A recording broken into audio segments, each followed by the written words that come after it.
हमारे कर्म के अनुसार दुख आया है तो हमें यह स्वीकृति नहीं कि इस व्यक्ति ने दुख दिया है। अगर ये व्यक्ति ना हो तो मैं कभी दुखी हूं ना, ऐसी भावना कभी मत बनाना कि अगर सामने कमरे वाला हट जाए ना तो मैं बड़ा सुखी हो जाऊं, वो अमक नष्ट हो जाए ना तो मैं सुखी हो जाऊं। कभी नहीं। तुम्हें कोई दुख नहीं दे रहा, पक्का समझ लीजिए। तुमने जो बीज बोया है कर्म का, वो ही तुम्हें दुख दे रहा है, पक्का समझ लीजिए। यहां कोई दुख देने वाला नहीं है। ना दुखम, एक तो ये। दूसरा, हमारे कर्म के कई रूप होते हैं। एक होता है व्यक्ति के ऊपर बैठकर कर्म दंड दिलाता है, और एक होता घटना बनता है, और एक होता रोग बनता है। शरीर में विविध प्रकार की आदि व्याधियां, तो हमको विचलित नहीं होना है। यदि आप भक्त हैं, उपासक हैं, आध्यात्मिक मार्ग के पथिक हैं, तो धैर्य रखिए। नाम जप से बहुत बड़ा बल मिलता है। सत्संग से हमारे अंदर विवेक जागृत होता है, सहने की सामर्थ्य आती है। बड़े से बड़े दुख को आनंद पूर्वक उपासक सह सकता है, विषयी भोगी पुरुष नहीं, संसारिक पुरुष नहीं। इसलिए ना दुखम, कोई भी दुख आपको विचलित ना कर पावे। यह तभी हो सकता है जब आपने मृत्यु का वर्ण कर लिया है। अब तो एक ना एक दिन शरीर छूटेगा ही। भजन नहीं छोड़ेंगे, सतमार्ग नहीं छोड़ेंगे। मृत्यु से बड़ा कोई दुख नहीं है, उसे हम पहले स्वीकार कर चुके हैं, तब इस मार्ग में चला जाता है। नारायण अति कठिन है, हरि मिलन की बाट, या में पग पीछे धरे प्रथम शीश दे काट। शीश काट का मतलब अपने अस्तित्व को आराध्य देव में समर्पित कर देना। अब जो ही प्यारो करे, सोई मोई भावे, तो दुख किस बात का। देखो, प्रवचन कर लेना सरल है, प्रवचन सुन लेना सरल है, लेकिन जब ये बातें जीवन में आती हैं उस समय अपने को बचा ले। यही आध्यात्मिक साधक की पहचान है। अनुकूलता होती तो बड़ी कृपा भगवान की, और जब प्रतिकूलता रंग लाती है उस समय बोलो कि बड़ी कृपा हरि की। तुम्हारा प्रियजन पधार गया और बोलो हाथ उठा के, बड़ी कृपा हरि की। तुम्हारा प्रिय शरीर असाध्य रोग से ग्रसित हो गया, बोलो अब बड़ी हरि कृपा। तुम्हारे मनोवांछित जितनी वस्तुएं उन सब विध्वंस हो गई, अब बोलो हाथ उठा के, बड़ी हरि की कृपा। तब समझा जाएगा महाभागवत हो, भक्त हो, बड़ी हरि की कृपा, और वास्तविक बड़ी हरि की कृपा। पर बोल सकता है वही जिसका अस्तित्व भगवान में समर्पित है। अगर अस्तित्व देहाभिमान में है तो बोल ही नहीं सकता। हरि की कृपा प्रतिपल, नाशवान का नाश निश्चित होगा, अविनाशी का कोई नाश कर ही नहीं सकता है। ये बिल्कुल दिमाग में बैठा लीजिए। नाशवान का नाश होगा, आज नहीं तो कल होगा। अविनाशी को कोई मार नहीं सकता। तू अविनाशी है, तेरा शरीर और संसार ये सब विनाशी है। इसलिए न दुखम, दुख को भी स्वीकार मत करो। ना मैं कभी रोगी था, ना मैं कभी रोगी होऊंगा, ना मैं कभी दुखी था, ना मैं कभी दुखी होऊंगा। मैं आनंद सिंधु का बच्चा हूं और आनंद में ही रहता हूं। ये जो आनंद सिंधु सुख राशि प्रभु है, उन्हीं का ईश्वर अंश जीव अविनाशी, चेतन अमल सहज सुख राशि। पर कई मिनट रुकते हो अपने स्वरूप में, एक सेकंड नहीं। इसी देह में रहते हो हर समय, देह भाव में। इसीलिए सुख दुख निंदा स्तुति मान अपमान इनका प्रभाव खोखला किए दे रहा है। चिंता शोक भय ये जलाए दे रहे हैं। बहुत अपनेपन से कह रहे हैं, अपने लोगों को समझाने के लिए कि हे भाई, ये जो लोक में तुम्हारी इच्छा है कि मेरा नाम हो जाए, मेरी यश कीर्ति हो जाए, मेरा सम्मान हो जाए, मैं सबसे बड़ा बन जाऊं, ये एक माया का भ्रमात्मक जाल है जिसमें फंसकर तुम नाना प्रकार की योनियों को प्राप्त होगे, मुक्त नहीं हो पाओगे। इसलिए इस लोक ऐषणा का त्याग कर दो। लोक ऐषणा, जो कंचन विजयी होते, कामिनी पर विजय प्राप्त कर लेते हैं, वो भी लोक ऐषणा में गिर जाते हैं। ये बड़ी भारी खाई है माया की, जिसे मान सम्मान कहते हैं, जिसे यश कीर्ति कहते हैं। इसकी चाह में बड़ी बड़ी साधनाओं की बलि चढ़ा दी जाती है, बड़ी बड़ी तपस्याओं को न्यौछावर कर दिया जाता है, केवल अपने नाम के लिए, अपनी प्रशंसा के लिए, अपनी बड़ाई के लिए। हाथ कुछ नहीं लगता। जो प्रशंसा मान सम्मान का भोक्ता बन गया, वो भगवान की प्राप्ति की योग्यता खो देता है। इसीलिए श्रीपाद कह रहे न लोक ऐषणा की तरफ अपनी वृत्ति जो जा रही उसको हटाओ। ये सबके अंदर होती है। कुछ तो ऐसा करूं जिससे लोग हमें जाने। भगवान को तो जानना नहीं चाहते, तुम्हें क्या जान लेंगे।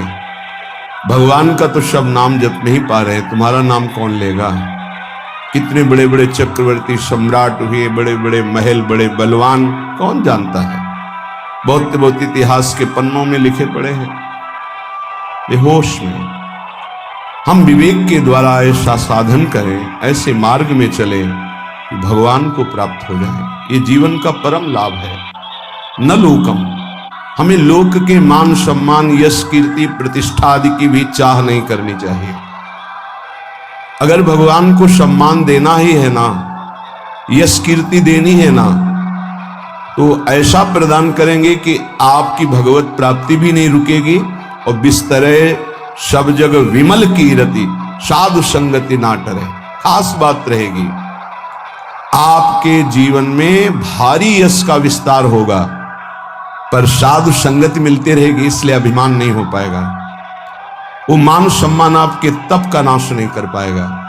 यदि भगवान को नाम करवाना है, यश करवाना है, सम्मान दिलवाना है, ये उनका विषय है। अपने तो दैन्य रहे, अपने तो सम्मानम कल्याति घोर गरलम नीचापमानम सुधा, सम्मान को विष समझे और नीच पुरुषों द्वारा किए हुए अपमान को अमृत समझे, तब राधा माधव में प्रीति होती है। क्योंकि देहाभिमान ही प्रीति में बाधक है। जब हमारा सम्मान होता है तो देहाभिमान पुष्ट होता है, और जब अपमान होता है तो भगवान की शरणागति पुष्ट होती है। ये सिद्धांत है, ये बाहरी बहिर्मुख पुरुष नहीं समझ पाएंगे।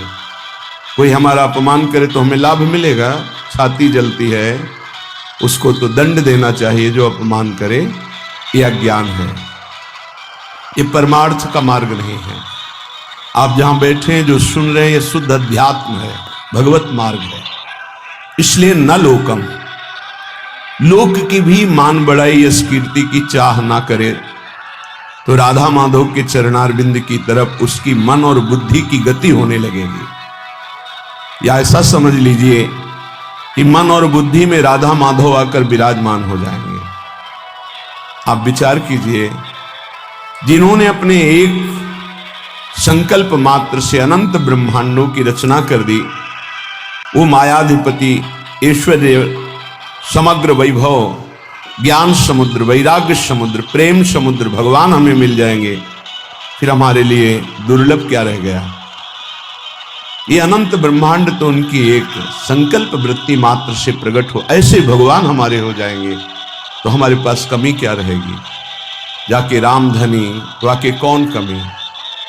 जब प्रभु हमारे हो गए तो फिर कुछ पाना बाकी नहीं रहता, सब कुछ मिल गया। अभी अल्प बुद्धि होने के कारण ऐसा लगता है हमें इस भोग की आवश्यकता है। अगर लक्ष्मीपति भगवान स्वयं मिल जाए तो आवश्यकता ही खत्म हो जाएगी। स्थिति आ जाती, सकल कामनाहीन जे राम भगति रस लीन, कोई कामना ही नहीं रह जाती। आप कामनाओं में सुख ढूंढ रहे हैं, और जबकि कामनाओं में सुख की आकांक्षा करके कर्म करते हुए दुख भोग रहे हैं, इसका मतलब सही मार्ग नहीं है। निष्कामता में जो परम सुख है वो केवल अध्यात्म मार्ग का पथिक ही समझ पाता है। संसार मार्ग का पथिक तो सकामता में ही भटकता रहता है। आगे कह रहे, न धर्मम,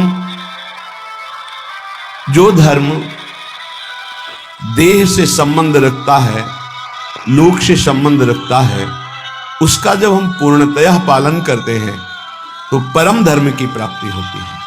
परम धर्म त्यज लोक धर्मान, लोक धर्मों का त्याग करने पर परम धर्म की पूर्ति होती है। सावै पुंसाम परो धर्मो यतो भक्ति अधोक्षजे, भगवान श्री हरि में प्रेम लक्षणा भक्ति हो जाना ये परम धर्म है, और लोक धर्म का ठीक निर्वाह करने का फल है परम धर्म, प्रभु के चरणों में भक्ति हो जाना। नहीं तो आपसे सच्ची कहते हैं, ये देहाभिमान बड़े बड़ों में झलकता रहता है। मैं अमुक, मैं अमुक, मैं अमुक, मैं अमुक, दूसरे की निंदा, अपने मुख से प्रशंसा, जो अध्यात्म की बिल्कुल विरुद्ध है, वो बना रहता है। बड़ा ज्ञान है शास्त्रों का, पर ये जब वाणी खुलेगी तो किसी न किसी की निंदा होते पाया गया। वो तो अमुक जाति के थे, वो अमुक अमुक ऐसे ऐसे। अरे जो सत्य वस्तु है उसको क्यों नहीं जाना जा रहा? एक ही सच्चिदानंद भगवान अपने स्वरूप का विस्तार किए हुए हैं, वही है, दूसरा कोई नहीं है। मत्ता परतरम नान्यत किंचित् अस्ति धनंजय। गीता जी कह रहे हैं, भगवान श्री कृष्णचंद्र जी के वचन हैं, मेरे सिवा हे अर्जुन किंचित मात्र कोई वस्तु नहीं। फिर किसकी निंदा की जा रही है? लोक धर्म की महत्ता है परम धर्म की प्राप्ति में। यदि लोक धर्म का पालन कर रहे हैं, परम धर्म की प्राप्ति नहीं हुई, तो सो सब धर्म कर्म जरि जाऊ, जहां न राम पद पंकज भाऊ।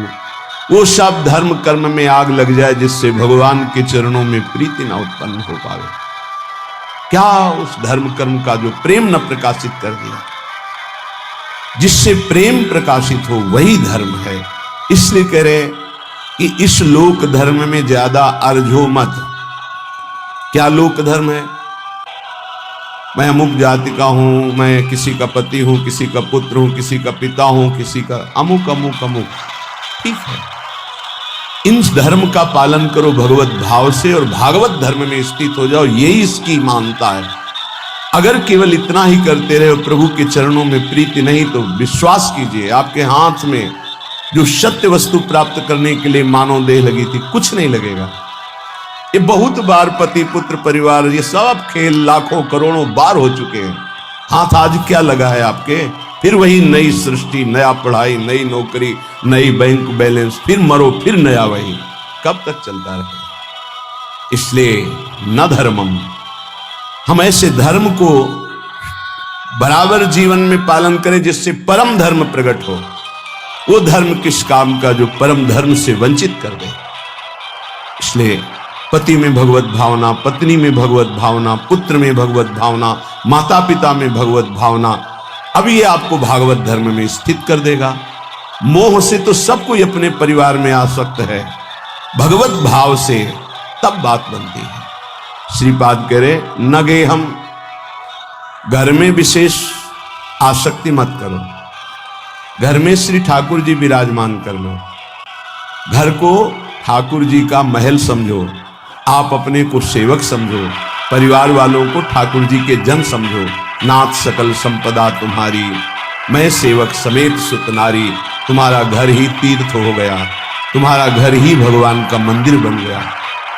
जो रसोई में बने सबसे पहले ठाकुर जी को अर्पित करो। देखो तुम्हारा जीवन कितना उन्नति में, कितना शांत, कितना सुखद जीवन हो जाएगा। पापाचरण ही अशांति दुख क्लेश देते हैं, धर्माचरण ही सुख शांति देता है। कभी कभी भ्रम हो जाता है, धर्माचरण करने वाले में बड़ी दुख विपत्ति देखी जाती है और पापाचरण करने वाले में बड़ी उन्नति देखी जाती है। तो इसका आंतरिक रहस्य है कि अभी ये धर्माचरण कर रहा है, पीछे उसने जो पापाचरण किए हैं उनका फल लागू हो चुका है उसके ऊपर, इसलिए धर्माचरण करते हुए वो दुख भोग रहा है। और जहां दुख पापाचरण द्वारा प्रदत्त खत्म हुआ और इसके धर्म का प्रभाव आएगा, ये चमक उठेगा, इसका जीवन आनंदमय हो जाएगा। और जो पापाचरण करके उन्नति को दिखाई दे रहा है, उसका पुण्य फल लागू हो चुका है। जहां पुण्य नष्ट हुआ और वर्तमान का पाप और भूत का पाप दोनों जुड़ेंगे तो ये नष्ट हो जाएगा। इस रहस्य को समझें। इसको ऐसा ना माने कि पापात्माजन बड़ी उन्नति को प्राप्त होते हैं, पुण्यात्माजन दुख को भोगते हैं, ऐसा सिद्धांत नहीं है। उसके रहस्य को ना जानने के कारण अज्ञानी जन ऐसा कहते हैं। श्रीपाद कह रहे गृह में भी आसक्ति मत हो। क्यों? घर में आसक्ति अगर कर लोगे, ऐसी आसक्ति सुनी जाती, अरे हमने इतनी मेहनत करके एक घर बनाया, अब तो एक एक दीवार की ईंट में हमारी आसक्ति, तो छिपकली बनकर उसी में आओगे, उसी घर में रहेंगे। अरे भाई, जब ये घर अपना नहीं है, पांच भौतिक, ये छूट जाता है, इसको आग लगा दी जाती है, तो और कौन सा घर अपने साथ चलेगा? इसलिए जैसे हम रह रहे हैं, घर ठाकुर जी का है, सेवक हैं, अपना समय व्यतीत कर रहे हैं, भगवत प्राप्ति के लिए मानव देह मिला है, तो धर्म पूर्वक आचरण करते हैं, नाम जप करते हैं, धर्म पूर्वक धन कमाते हैं, परिवार रूपी भगवान की सेवा करते हैं, घर में भगवान विराजमान, मकान भगवान का। जैसे भक्तजन अपने मकान का नाम है प्रिया कुंज, श्यामा कुंज, ये प्रिया जी का पुण्य है, ये श्यामा जी का है, हम तो सेवक हैं। तो घर की अहम वृत्ति मम वृत्ति का नाश हो गया। एक एक बात को समझ जाओगे तो भगवत प्राप्ति बहुत सरल हो जाएगी। न लोकम न धर्मम न गेहम और न देहम, ये शरीर जिसको हम इतना प्यार करते हैं कि मैं मानते हैं, ये केवल क्लेश ही क्लेश दे रहा है। यदि भजन ना हुआ तो इसका कोई महत्व नहीं। कहां गई हमारी वो बाल्यावस्था, कहां गई हमारी यौवन अवस्था। नाना प्रकार से इसको दुलार किया, इसको प्यार किया, इसको मैं माना, और ये दुख ही दुख दे रहा है, प्रतिक्षण क्षीण हो रहा है, ये नष्ट हो जाएगा। आज दिखाई दे रहा है चलता फिरता बोलता, कल इसका अस्तित्व ही नहीं रहेगा, मिट्टी में मिल जाएगा। इसलिए इस देह का अभिमान मत करो। ये देह तुम्हारा अविनाशी नहीं है, कुछ समय का है। बहुत होश में, बहुत होश में। इससे पाप मत करो, किसी को दुख मत दो, मनमानी आचरण मत करो, शरीर पोषण के लिए अन्य जीवों की हत्या करके मांस मत खाओ, प्रमाद स्थिति पागलपन बढ़ाने के लिए शराब मत पियो। ये वो बुद्धि भ्रष्ट कर देती है जो नरक ले जाती है। पराई माता बहनों की तरफ गंदी दृष्टि, पापात्मा का भाव मत करो। ये मनुष्य देह केवल पवित्र आचरण करके, धर्माचरण करके भगवत प्राप्ति के लिए मिला है सबको। इसमें ऐसा नहीं कि अमुक प्राप्ति नहीं कर सकता, नहीं।